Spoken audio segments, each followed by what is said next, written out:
Knock. It is the way of life that trouble finds some people. Give me our weapons. Come and get them. Sometimes less for other people. Safe house my ass. But this character, John McClane, I think he's just attracted to it. On fucking vacation!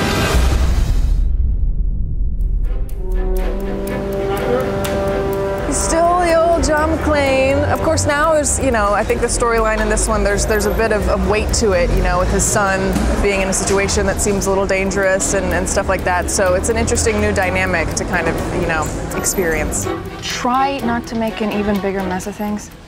We get pitched Die Hard stories. Everybody says, oh, it's going to be Die Hard in XYZ, and they think that's the sort of formula of, trap him in a box. That's what you always hear a lot of. Bang!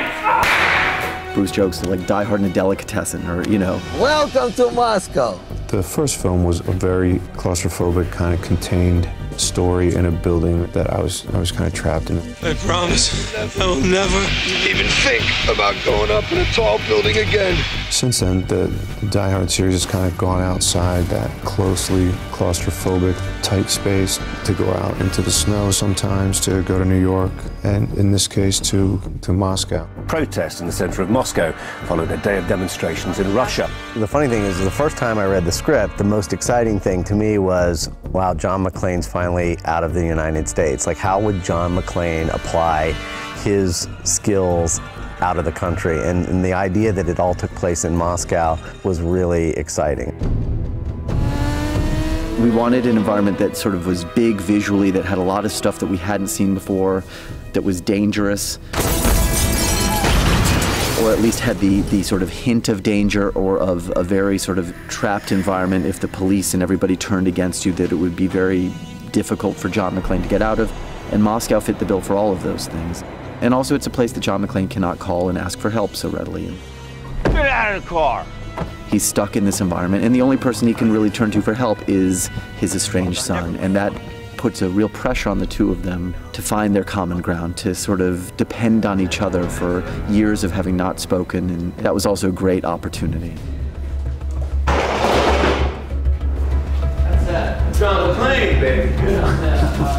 It's John McClane, it's Bruce Willis, it's been fun to be a part of that. It's the most exciting thing about coming on board a movie like this is like, holy shit, it's John McClane, it's Bruce Willis, and that's been a real blast. Yeah! We actually did say, okay, but it has to feel authentic. Die Hard's always felt real, it's been fun, and John McClane says fun stuff. What is this, a pirate gun? But it's never glib, it's never phony, it's not like sort of Hollywood BS, it feels authentic. Action! So it was a real nice sort of combination of a really important mission that Jack McClane could be up to, that his father comes in misunderstanding and steps in the middle of. Settle! What the hell are those goddamn grenades? Die Hard and what makes it Die Hard. I don't think it's John McClane stuck in a box. I think it's a family movie, first and foremost, about him fighting for somebody he truly cares about. But second of all, I think it's John McClane as the uninvited party guest. I think that's the real fun of this. Are you crazy? Yeah, a little bit. And usually he's the uninvited party guest to a villain's very elaborate plan, and he's the unforeseen element. It's about money. When's it not about money? And here, a slight evolution of that. He's the uninvited party guest to his son's plan. Who do you think you're talking to? The last person I want to see. Well, maybe you missed the whole part back there where I saved you and Papa Geppetto here from a whole bunch of Russian bad guys. Bruce Willis, he's so charismatic. He's fantastically charismatic. His mimic, and you can't stop looking at him. Come on! He knows how old we are, no? Who knows? Yeah, it's kind of strange because it's a sort of superhero, and you know him from the big screen, and all of a sudden it's just a man, stands in front of you. I just thought that working all the time was a good thing, Bruce really brings an authenticity and a depth to John McClane. John McClane isn't perfect. John McClane is absolutely flawed, like we all are. Come and get him, fucker. I can't say it with a straight face. I don't know if the character is that much more mature as a human being. I'm certainly more mature in age. He still has issues he just can't seem to overcome. We go out to cheap pep and do our thing. Our thing? Yeah, Go out there and kill all the scumbags. Bruce portrays that so wonderfully. He makes us see the real man underneath the very heroic things he does. He's just, the character is stubborn, just a hardhead, and just wants things done his way, and his way or the highway, my way or the highway. I'm far more reasonable than that. My character on screen is allowed to hit people. Do you think I understand a word you say? If somebody says the wrong thing, he's gonna let him have it. Shit we do for our kids. Yippee-ki-yay, motherfucker. That's John McClane. He gets under your skin. He's annoying, and yet he's the guy for most guys who you'd want to be. There are all these great guys that are wish fulfillment of James Bond and Indiana Jones and Han Solo and like great iconic characters. Don't get me wrong, Batman, all the great ones. There's not a ding against them, but John McClane lives in our world and he experiences our problems, and yet he keeps enduring and coming through and is pretty funny and is pretty cool. And I think that's what guys look at and is like, you know, I wish I could just be that guy. You know, I'll never get to be James Bond. I think I could be John McClane, and Bruce just embodies that beautifully. I'm your father. Have some respect for your father. I don't know what the future is. This story kind of stands alone, and we'll see where it ends up. I don't know if there's a passing of the torch yet, but at some point I won't bounce off the pavement as well as I do now, so. Let me ask you something. You're looking for trouble, or does it always just seem to find you? You know, after all these years, I still ask myself the same question. Cut! Cut! Cut!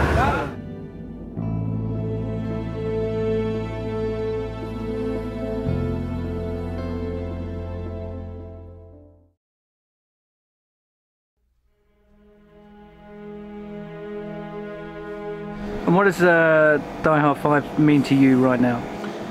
It means it's the film right after Die Hard 4.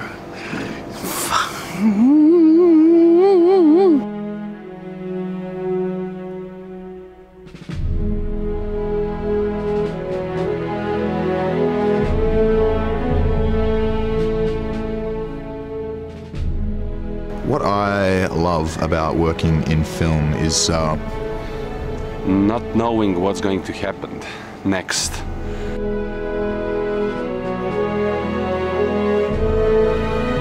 I like it when we get something classic. Yeah? Yep. They call me. I should be there.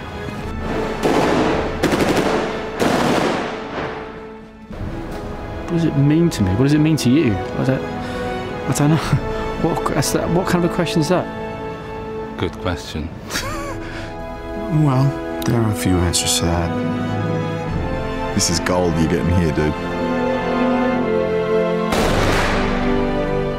We envision it, and you come there every day to the set, and it's that. It's telling the story, shot by shot, frame by frame. It's cool.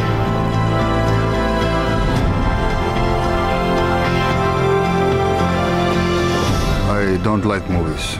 I don't like cinema. If I want to be entertained, I torture people. Excuse me 1 second.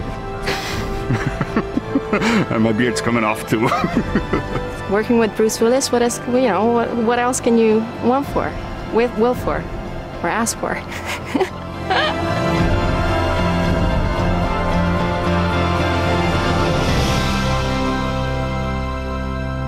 But now we have this, where we tell you everything. Which is a shame. It's nuts.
was like working with John.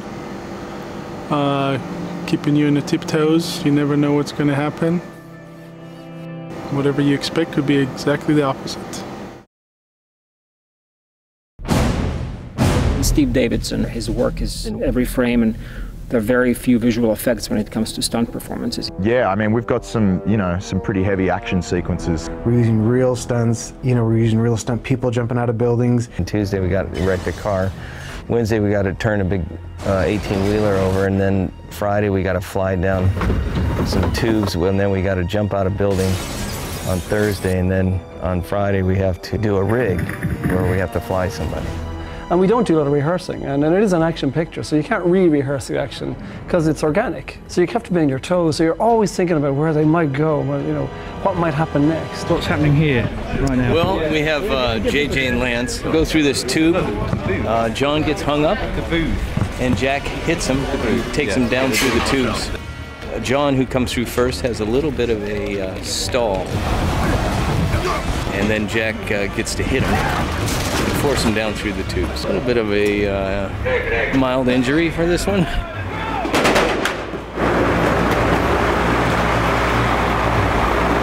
Some of the downtown locations are amazing. It's we found ourselves in these, the safe house scene was shot in this incredible old apartment block. Today we are shooting the storming of the safe house. We are trying to find where they are so we can blow up the whole thing. And you're with your men today, are you? Yeah, we're like 10 or 15 all together, and we're trying to look as dangerous as possible. They look pretty menacing, your guys. Well, because I trained them. We have to build a lot of safe, soft debris, breakaways like balsa wood boards, sugar glass, crash glass, dust.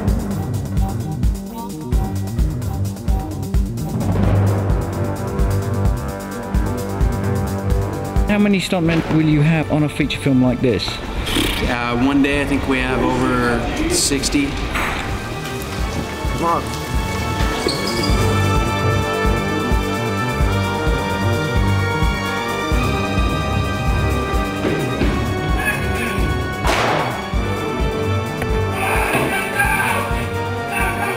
We are getting blown away.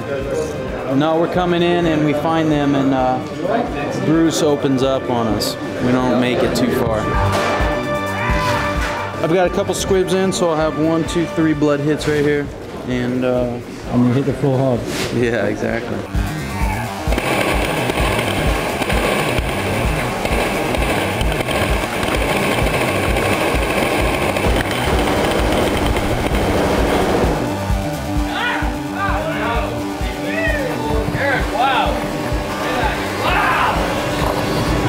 We did a big explosion out of a door, blew a guy over a railing, and then sent him 3 stories down to where the car was going to be that he landed on. It was 6 guys, 6 explosions, and then at the bottom we landed 2 guys on the car.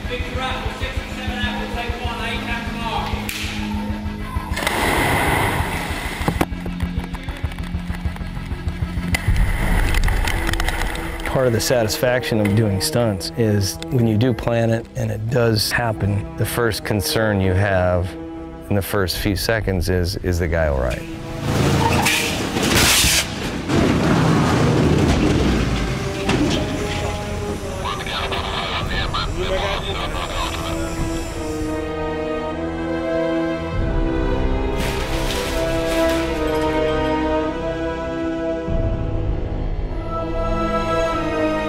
We've had a lot of guys doing big wire gags to the ground, no pad type of stuff. Not knowing until the guy gives you the thumbs up is always a bit of a nervous moment.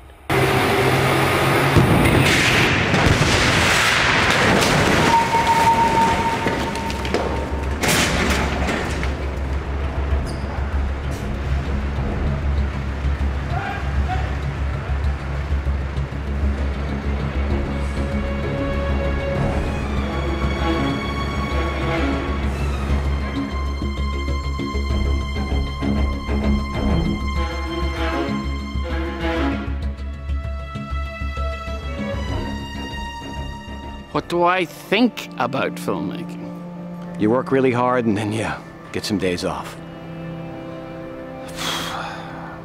Die Hard 5 means no script, no schedule.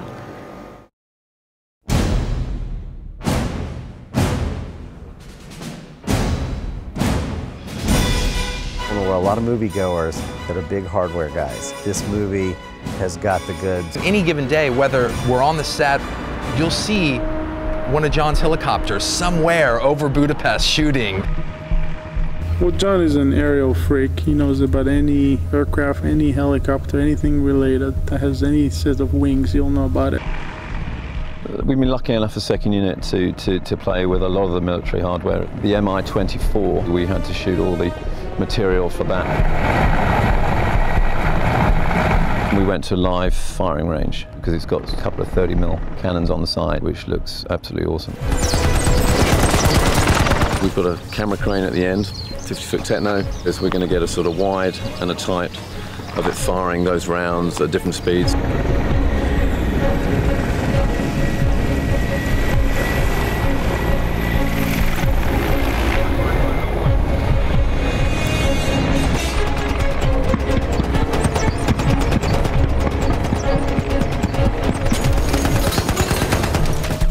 Hungarian Air Force really helped us here. They provided Mi-24. That was on its last, I think it was 18 hours before it gets mothballed.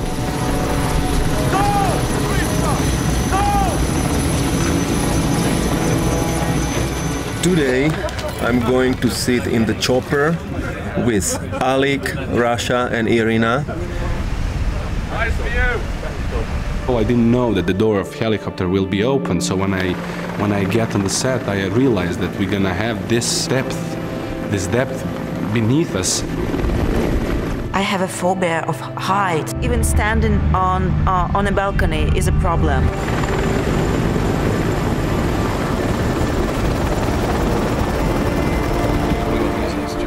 Looking very Butch there, Ian.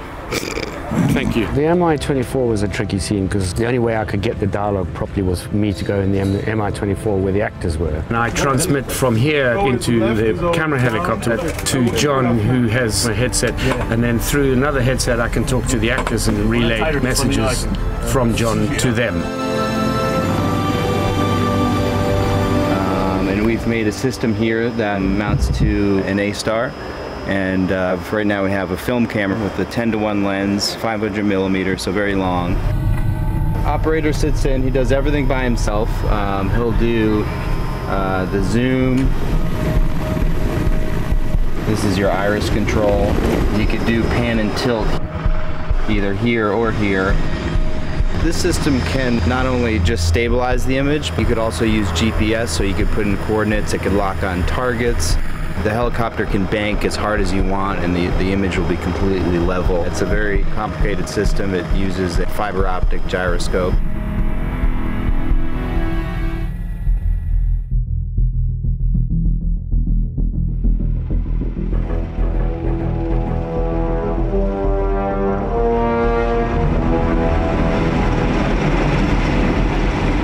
The Mi-26 is one of the stars of the film, in my opinion. It's a massive helicopter, the biggest in the world. It's a 737 that hovers.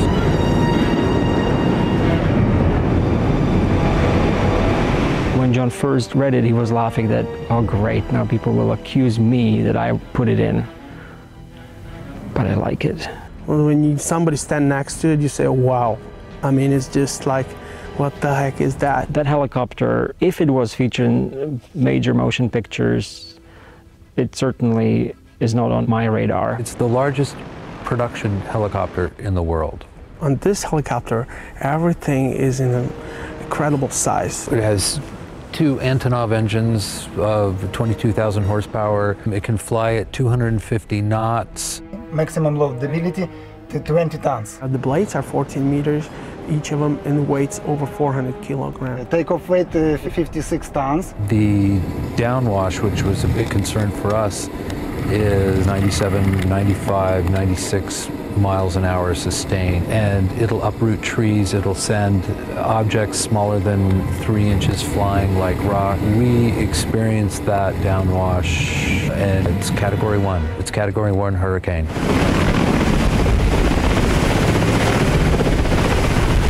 The interiors of the Mi-26 will obviously be real because we have a chopped up, demolished version of the Mi-26.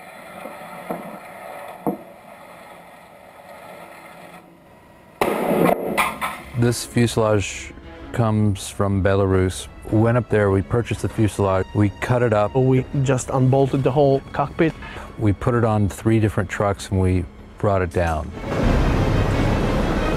Jeez! We're going to put the cockpit on this very motion base behind me. And that's going to give Irina tons of great motion, her getting thrown around the cockpit, spinning out of control.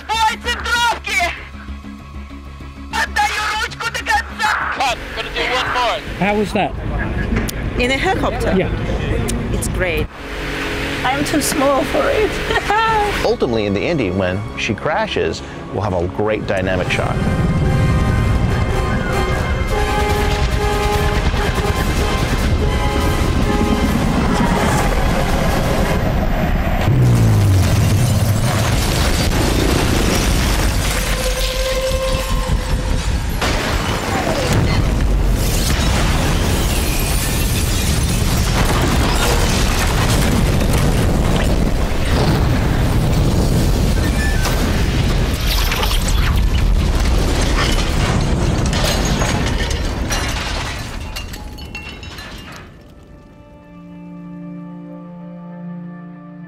Favorite line would be, I can't say anything.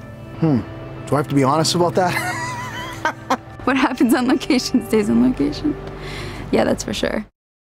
Today's perfect example. It'll be 14 hours for 1.5 seconds. There's no other way of doing it. You know, this is analog filmmaking. From day one, John Moore, the director, and I discussed we wanted to pay homage to the original Die Hard films. Real stunts, real effects. You know, there's nothing where we've kind of gone, you know, we can put that explosion in visual effects. It's always like, no, how are we going to make that explosion happen for real, in camera?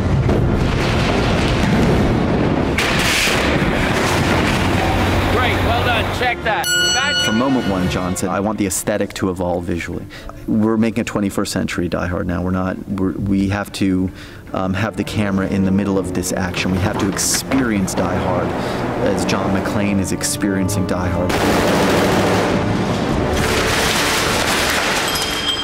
We really managed to put together a good group of people that support John on all levels, and you can see it on the movie. We have an incredible special effects team. Gert and his team, his German team, know how to blow shit up, and they do a great job of it.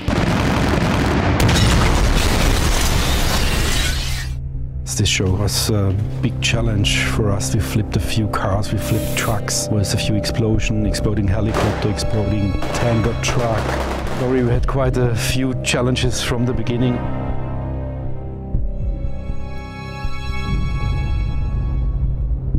We have a huge set like this with all the elements that are happening. Everything has to be made as efficiently as possible. But right now, the idea is for special effects is to basically build a marble panel section that will have the bullet hit pots within it. It's tricky to make bullet hits because you have to create the aftermath before. That means you have to dig a hole in the wall and then you put the squib in and you fill soft material on top. We then put a skin of marble over the face of that, so on the day, the whole thing will slip on to this facade here. So when that one's shot, we take that one off and bring in the next one's already preloaded so they can go to the second take basically on the bullet hits. Listen, making Die Hard movies is not easy. Making any big movie in Hollywood right now is not easy. There are such challenges, such expectations. The pressure is enormous, and you have to have the personality and the strength to physically do it. I like the action stuff. Yeah, I like the kinetic stuff. But I only like it if it's motivated. John really pushes everyone to be the best version of themselves, and he demands just the most out of everyone. He is passionate. He can explode. He can let you know when he's angry, and he never hides anything. It's not like you don't know what he's thinking. Oh, we got the Die Hard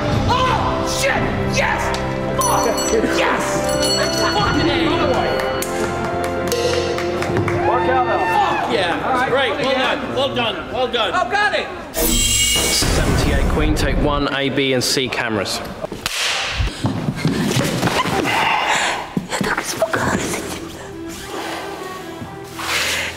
I've never been in such a big studio production, and it's completely different. I cannot even compare it, you know. You know, it's funny. It feels incredibly natural most of the time. You do have to pinch yourself occasionally and go, wow, this is weird. That's Bruce, and I'm doing Die Hard, and you know. It's a sort of superhero, and you know him from the big screen. I was always reminding myself that my character, Alec, he doesn't know that it's Bruce Willis in front of him. Welcome, Americans!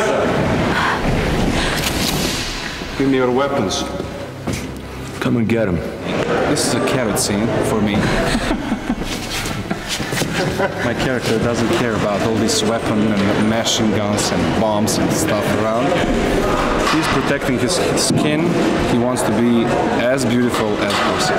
I prefer dancing, really. Killing is much, much better than working in a grocery shop! So much talking, I mean. Look, in an action movie there is no talking. Today is the day of judgment.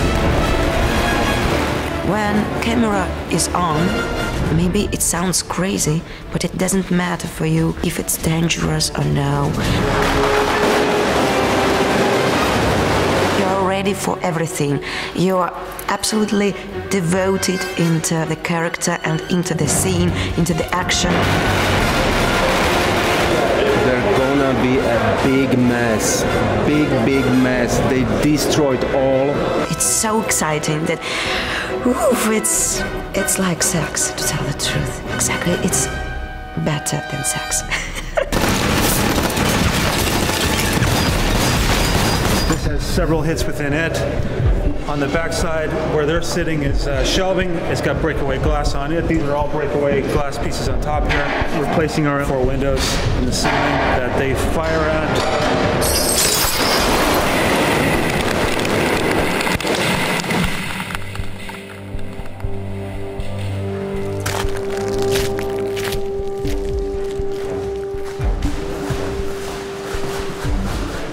You step on set and, you know, watch the destruction take place or get involved with it yourself, and it's hard to believe you're actually allowed to do this.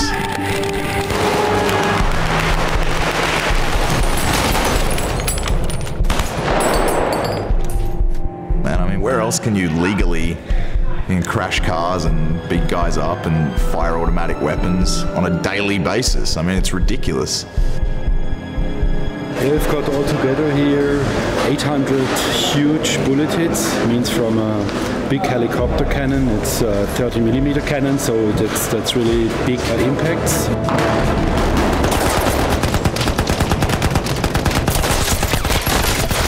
150 impacts in the floor. We blow 28 windows with glass. We did a few tests. We had the speed of the camera. We know exactly the time when the camera is where. Every single impact has to be ignited in the right second or half a second. And we have a special ignition system, so we timed it. Yeah, hopefully every single shot of these 800 shots will be in frame. You know. It'll be loud. It'll be noisy. It'll be dusty. Completely successful. When I was a little boy, I asked my mother what shall I do.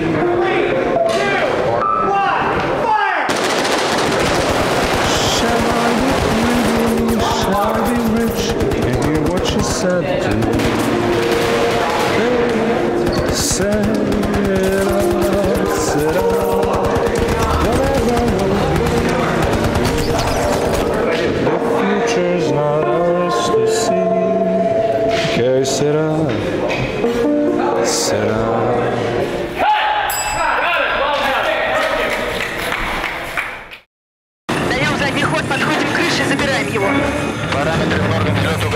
This is special effect life, and you know, you have to always have something new in this job. You know, you have to spend money to buy new stuff, to invent new stuff. So we bought and constructed a motion base that's a kind of flying simulator, but especially for movies. That means you can put cars on, you can put a plane cockpit on. We had a helicopter cockpit on. Let's have some fun today.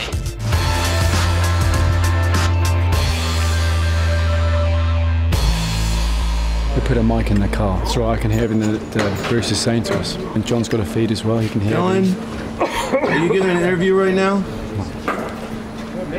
It's happening right before my eyes. You did an interview. It'll cost you 100, Dylan. Here we go. Oh, shit. We're gonna roll sound, please. Sound speed. So on the day when second unit did the actual stunt driving, we were out there with our cameras and we did our movie. And then we tried to match it in the computer. That G-Wagon or the car which is sitting on the motion base is doing exactly the same. Oh, for the love of God. Hi, honey. Dad, can you hear me? How's Moscow? Want to go right back? Wait, no, don't. Bruce is sitting directly now in the car and we're driving the first part over the trucks.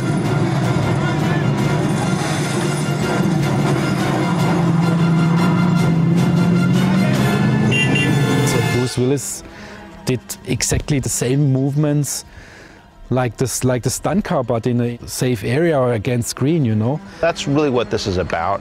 It's about keeping things safe, but also keeping things dynamic. Hence, the motion base will give us a sense of motion and dynamics that you don't normally get. If you just hang a car from a cable or put it on a crane, this is much more, I think, active.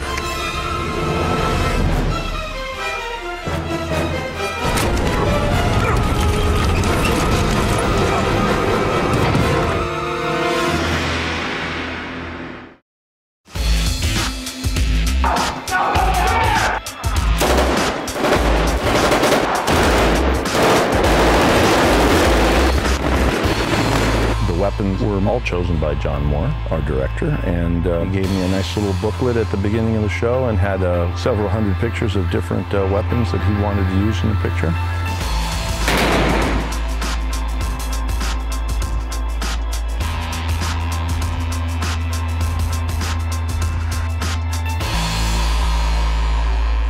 There's a lot of weapons that have actually never been used on other films, and we're using them here for the first time. It's not just acquiring the weapon, but actually making that weapon fire blanks. So it does bring up some challenges to try and get them to work and work well. Always a pleasure. Mike Papik, our armourer, is one of the best in the world, if not the guy, and he's such a gentle-natured dude, you know, who really does make you feel comfortable around those weapons. Hand off a gun. We first met in LA. I was on my way through coming to here, and the idea behind the meeting was that he was going to show up and show me a bunch of the weapons that we might be using, and we could talk through them. And you know, for me, it just felt like a Colombian drug deal. It was like I was in my hotel room, I was jet lagged, there's like 12 guns on the bed, and kind of looking at him going, yeah, they look like automatic weapons to me, man. Serious machine. My character is a professional murderer, ex-soldier, so he needs to be comfortable with all his arms. So that's why I was always asking Mike to at least give me a rubber weapon so I can have it in my hand. So this is part of arm, not an object.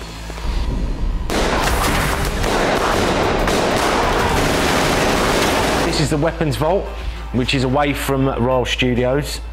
So everything in this vault is real. So that's why we need the security all the time. And there's just over 100 items, real weapons, and then we always have rubber copies of every weapon that's used, because this is steel and it's heavy and it can obviously damage the person's body. I was training for shooting a little bit, but I had never done this in my life. But it's really exciting. It's like to feel your character from the outside. I like it. Of course, you can feel it from inside, but it's not enough. For me, it's not enough. Sometimes it's very important for me to feel it with my skin, you know, not only with my heart, but with my skin, to smell it. It's so exciting when the character is begin his own life. I feel that Irina lives. She's a human being separately from Julia. And sometimes I say, wow, how is she doing this? Wow, look at the lens move. I'm trying to be as good as I can, you know. Everyone is limited, even me.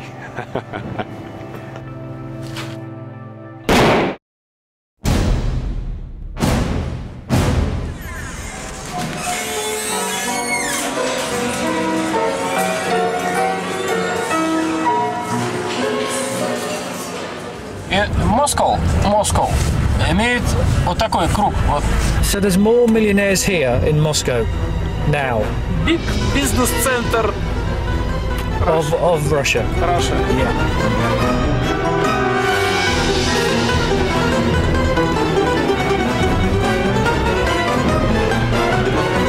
The most exciting thing to me was, wow, John McClane's finally out of the United States. It's like, how would John McClane apply his skills out of the country? And the idea that it all took place in Moscow was really exciting. You're American, huh? Yeah. First time in Moscow, huh? First time. When we first heard that Die Hard is going to be set in Moscow, first thing we need to do is go to Moscow.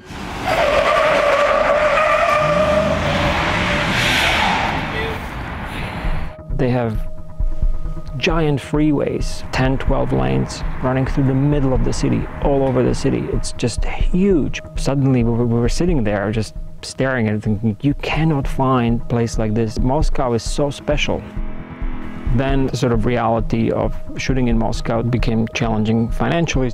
And Moscow's not an easy city to double for. It's got very specific topography and street widths and things like that. We choose that Budapest will be actually better for us. Sometimes Budapest really looks like Moscow. Well, I mean, I don't think any of us quite understood the scale of the real Moscow and how you translate that or transplant that to the city of Budapest. It was big, but it's, you know, as long as you're playing right and you know what you need to do, it's all doable. It's true to say that the city embraced the movie, and I think it's that allowed us to do things that have never been done before on this scale. Someone talked to the bike lanes are shut. Just ask for the road closure to go into place. Budapest can deal with it pretty well. They've closed off everything for about 3 or 4 blocks. Camera mark.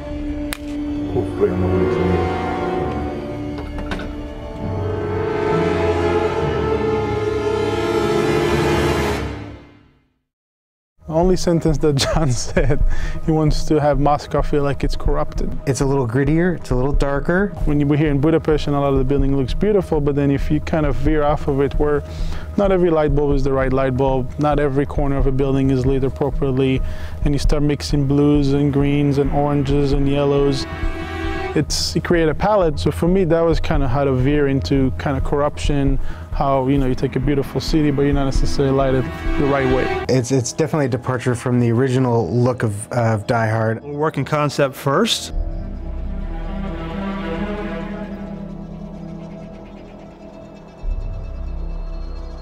I was getting fed sort of a list by John pretty much on a daily basis, and especially when he was in LA, I would wake up in the morning and I would have an email from him, typically with maybe like a quick thumbnail scribble. And then I would speak to Dan Dorrance, our production designer. Once he sort of signs off on the visual, we go to a model where we'll all stand around the model between the DP, myself, and John, and talk about, you know, where, you know, the action would play. Now that you have a 3-dimensional element, you can kind of walk through it a little better. I think every set that I've stepped onto on this film has been really impressive. The production designers and the art department, and I mean, those guys are incredible with establishing this world.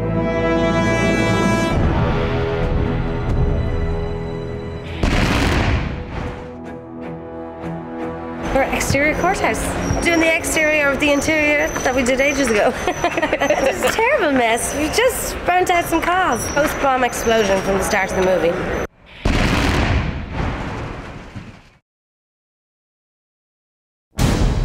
The Pripyat set where we have the sort of the Chernobyl sequence was incredible. I mean, I stepped foot on there that first night and it just looked like it had been there since, you know, communist era. wanted an environment that sort of was big visually, that had a lot of stuff that we hadn't seen before, that was dangerous. It's impressive. You know, you feel like you're coming into an abandoned city.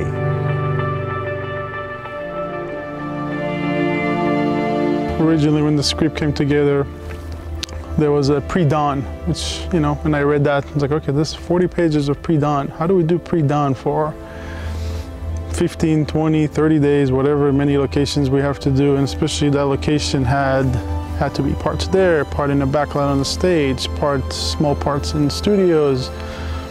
Pretty much a piece of 15 locations together, and you got to create that 4-minute look that exists in the, you know, in the morning of.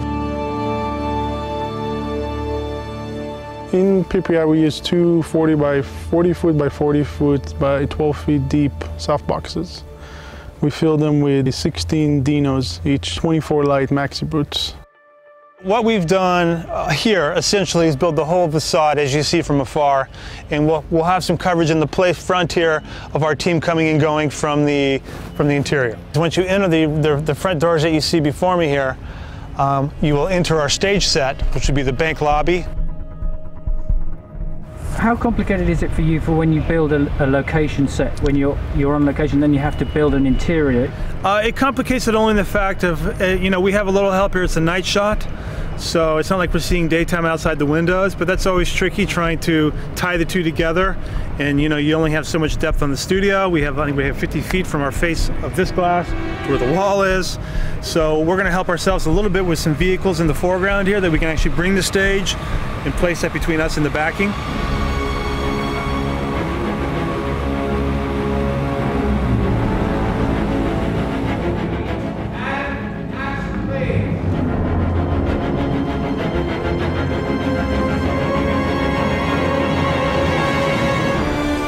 You feel immediately like in a real room. There's no fake, and this makes acting, of course, much easier. To pull this particular room off, you know, we have a lot of metal, mostly plaster because of the fire element, and then a concrete sort of board that creates our sort of veneer level, which is the marble look.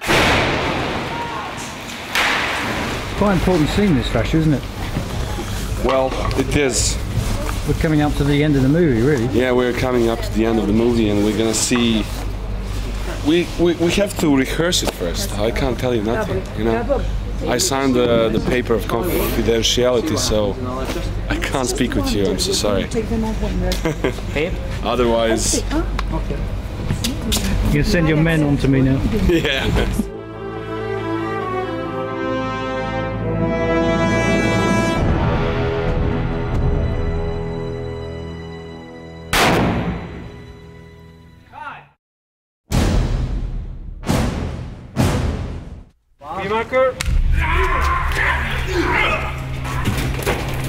I think any DP would always say, I would love to just use a single camera and set up every shot, and it's the ideal way, but in this case it's kind of created a different tone purposely. Camera work in this movie is going to play a huge role in how you feel and how you watch it. When I met John, it was interesting. We met John, he wanted to do it all handheld.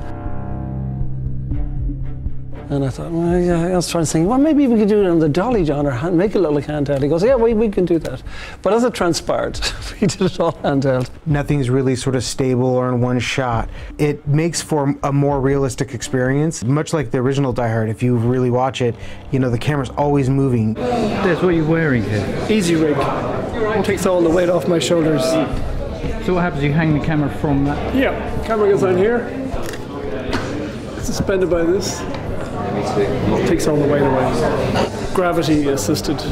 What type of weight is that camera? About 40 kilos. Too heavy.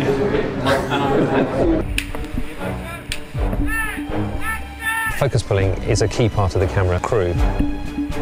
On this camera here, we've got a traditional follow focus system.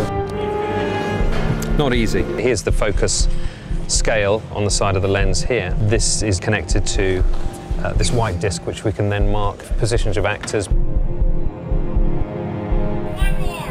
I remember John in the beginning, we talked, it was kind of like miss it, but don't miss it. Not everything has to be perfectly in the frame. So you have to have the story in your head, you know, almost like a second nature, like you wear like an old coat. The explosion would happen and everyone would be surprised. Even the actors would be surprised by the action of the explosion. It's always going to put you sort of on the edge of your seat, which is what you want in a Die Hard movie. So you're running around and you're hoping not to hit the actors because you can't see where you're going, you know, because I've got one eye closed looking through the eyepiece, and all I'm seeing is what the audience will eventually see is a tiny, tiny postage stamp of information, which is probably like 3 degrees of the information that I could possibly see with my open eyes. When you shoot multi-camera like that, it has a tendency to rack up the film quite a bit. Our main unit stunts were running sort of, 5, 6, 7 cameras. The second unit's running 10 cameras, 12 cameras. The energy it gives it, and 3 cameras picking up the same piece of action and picking out the little moments, it's been great. I definitely think it's different than any other Die Hard. It's hard to kill McClane. It's a new decade, it's a new chapter. If you go looking for trouble, it always just finds you. Well, I've been asking myself that for years. And I still don't know what the answer is. I think it just takes you to a place that you would not expect a Die Hard movie to go. Nice work, that's a wrap, guys. We'll see you tomorrow. Yoo-hoo! Oh, I'm sorry. I thought it was a film. I was thinking you were being deep and thoughtful. Who is it? Is Des up next? Des is up next. Des, you better reload. Yeah, you don't have enough tape, buddy.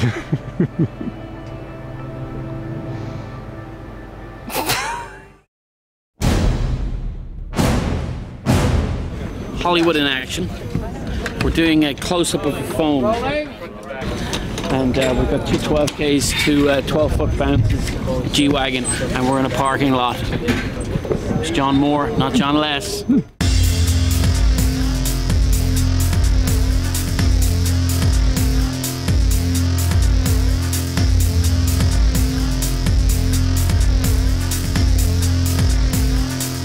When you're putting the pieces of the puzzle together as an editor, you always just want to make sure you maintain that storyline.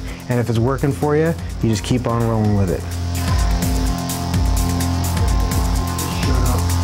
Shut up, John. I swear to God, I will put a bullet in you this time. I don't know if you guys know the history of this scene, but this is one of those scenes that has, we shot Bruce 3 weeks ago on this in London, and because Jai was in Australia at the time working, we flew him into LA yesterday. Right now, we're in a studio in Hollywood doing some pickups, some little pieces that we needed. You literally just stepped off a plane, right? Literally just stepped off a plane. Yeah. Shaved my head and got back into Jack McClane. Oh, did you have long hair? Well, it wasn't too long, but I had a few locks going. So you're straight back into Jack. Straight back into Jack. Mike, you good? I'm good. Thank you. Quiet, please. On camera. Hey, Mark. 3, 2, 1, go. This is nuts. We're gonna go out and kill somebody else now? Why all the struggle for just one guy? This is political prisoner. You know, not that you care, John. This happens to be a matter of national security. All right, he's got the goods to stop Victor Shigarin, and we need that to happen. Let's drop him off them so we can go home. Typically, sometimes the producer will read the off-camera dialogue so that Jai has the timing to react to.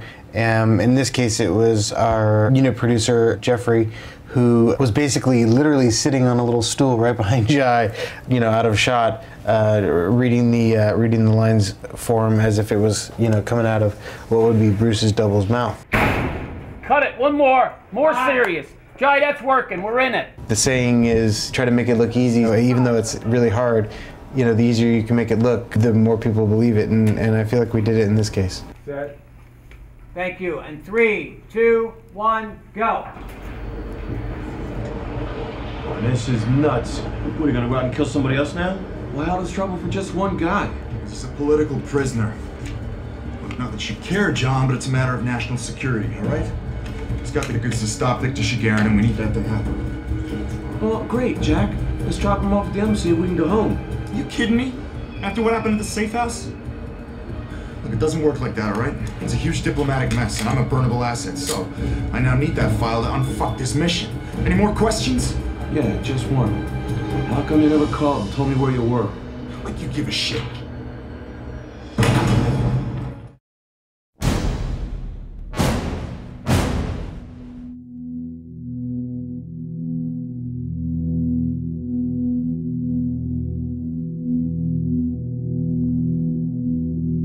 Color grading is a digital way of taking the film and translating into a video image, or in this case, into a projection.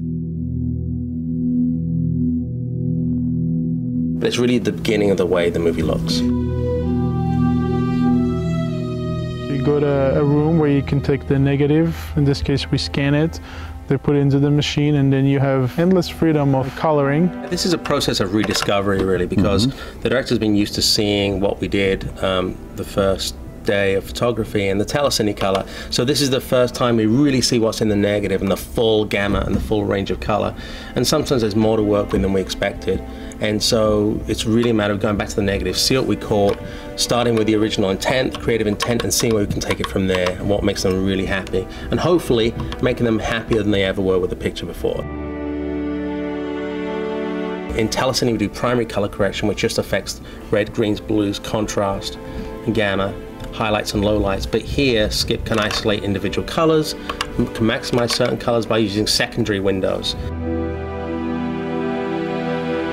What we're looking at right now is a visual effects shot, so that background was not what we shot on stage. So Skip can affect just the background, make it look almost like day, or you can bring it down and make it look like it's midnight. Oh, so you're dialing that in now? Yes. You're changing the colour yes. as you do it. Wow, that's amazing. Yeah, and of course what Skip's doing would make the visual effects department have a heart attack. That's why they're not here. Dust, loud, cars, guns, boys. You know, you can always meet some very amazing people. See? That's it. It's the BW nose right there. I had a dream where I was falling down a long cliff and there was no bottom, so maybe it's symbolic to working on Die Hard.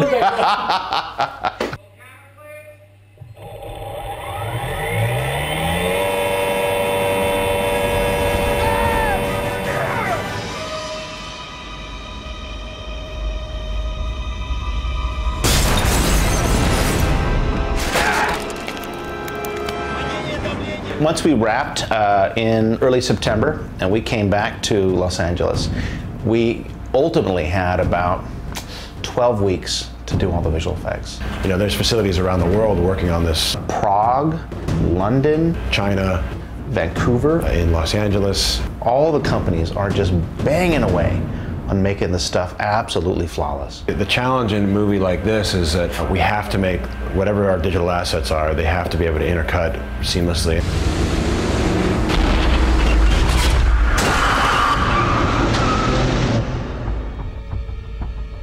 We needed an area to do these big stunts, and it couldn't just be in nowhere. I had to have some sort of green screen. We'll be putting Moscow City all the way back here. This is 1,000 feet of green screen material, one of the biggest green screens in the world built, to put the environment back behind the set. So whether it was a city street or an extension of the freeway, I had to have an area where I could pull what's called a green screen key or a chroma key. Now that green screen allowed us to put back in there this amazing city that we designed. We LiDAR'd a big chunk of Budapest and we modified it to look like Moscow.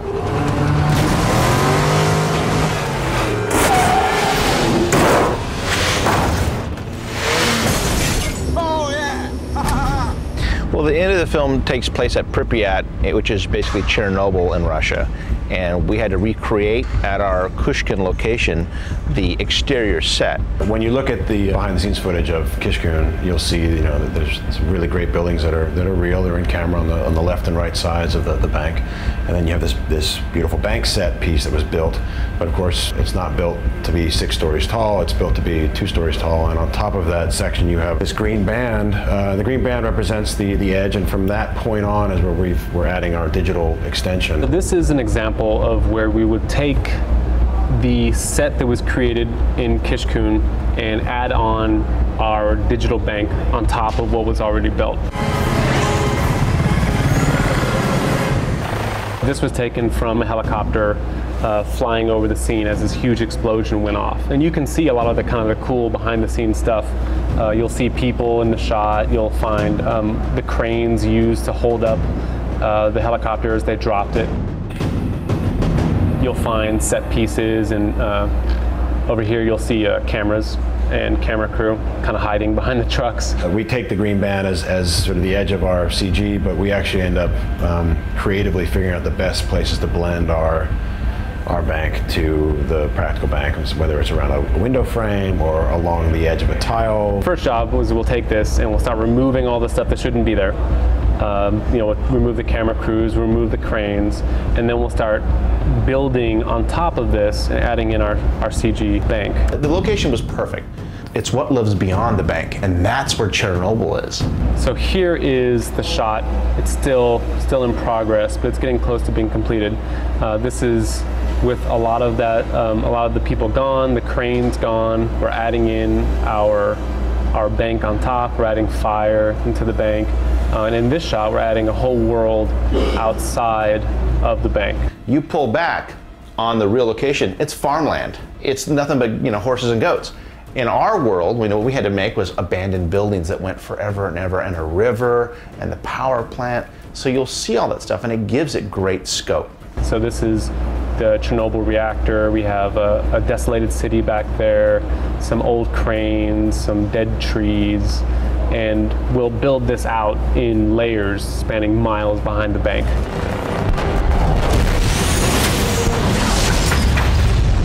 I mean, it's immense. It's an immense environment. And then the CG helicopter. We had some great footage of the actual helicopter.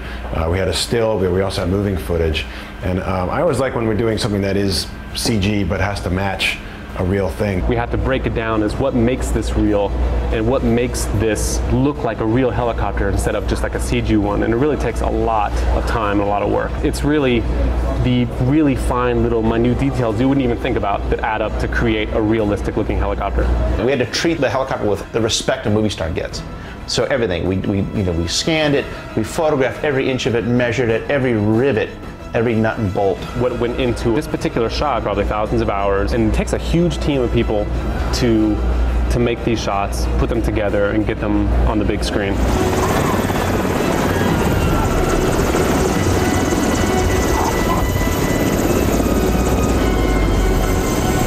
This was something they shot on set.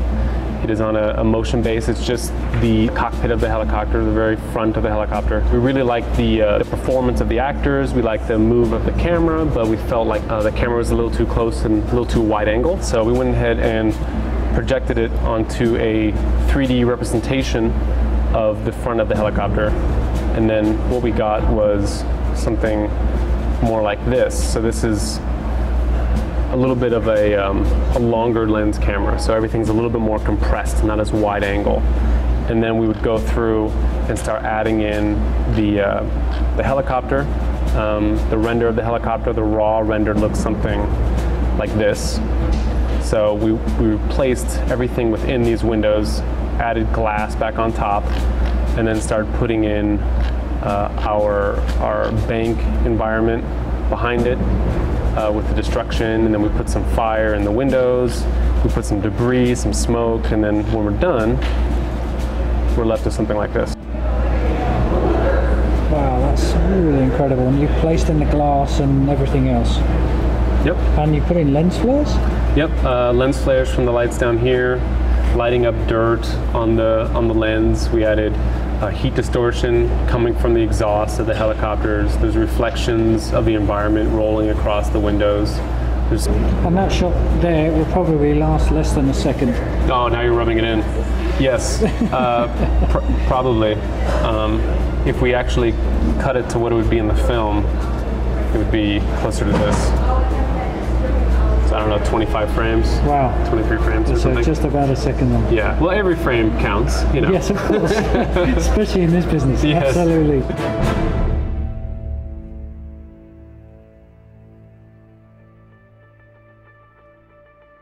My most amazing moment is not being able to plan for the unexpected, extraordinary things that are going to happen every day.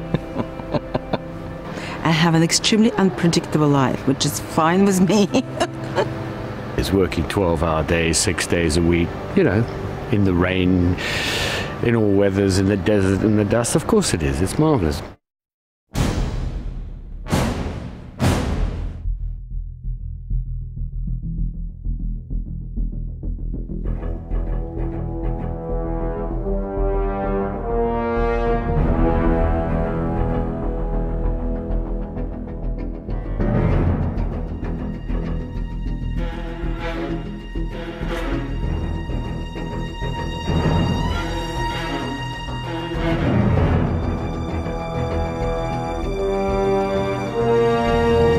good day today. I think we recorded about 85 minutes in 3 hours.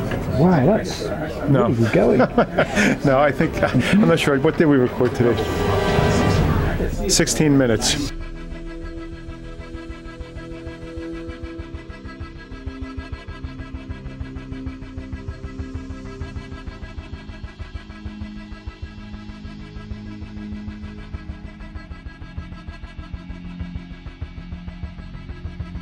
It was actually a very tight schedule. I didn't really get started until about a month ago. I mean, I think this is actually one of the best scores he's ever done.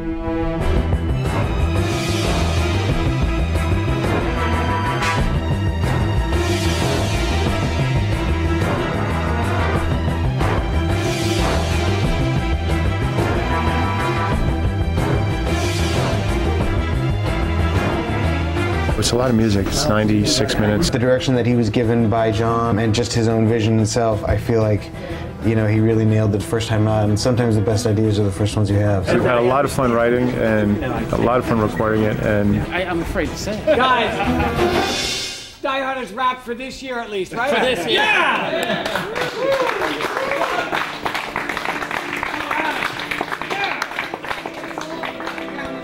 I love the end product. I love going to see it with those who made it. It's a real thrill to sit there with everyone who made the picture and watch it appear on the big screen. The thing that you see it there in front of you, and then that you see it in the movie, edited, completed, directed, and it's really, really lovely. The fulfillment of a dream I've had since I was 5 years old. As a kid growing up in Los Angeles watching movies on TV, I had to be a part of that excitement. It's a big rockin' Die Hard movie. 78 uniform, take 4, A, B and C cameras. I sat awake with an awful woman, marveled over virtues. You could see the way she's lost in the moment. Give me your all guns. you've ever been loved. Come and get him. I thought a while, thought one over. Really? Darling, only would you, could you see the way? Do it! That I do. I thought you were a proper yes, child. in a way I'd want more. On and on and on and on.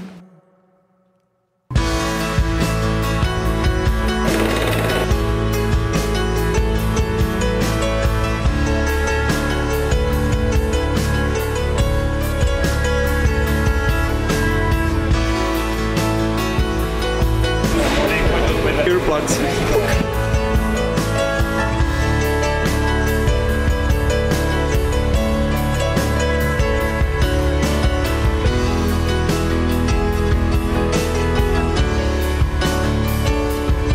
25 minivans, 25 technical trucks, and around 21 facility vehicles. This is Die Hard, man. Well, I thought that you never cut me loose.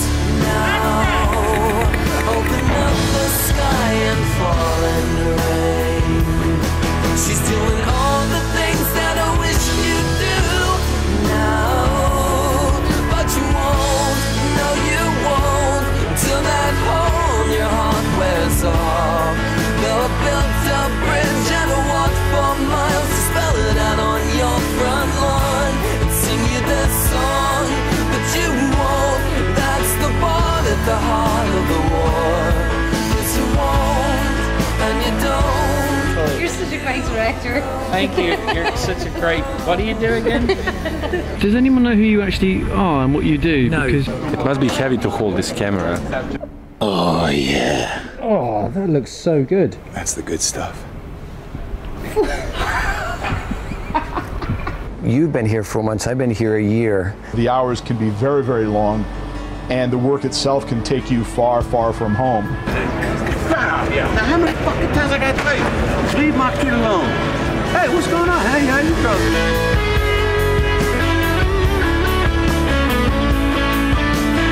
Okay, looking left and right, looking for Jack. Left and right, left and right, left and right, left and right.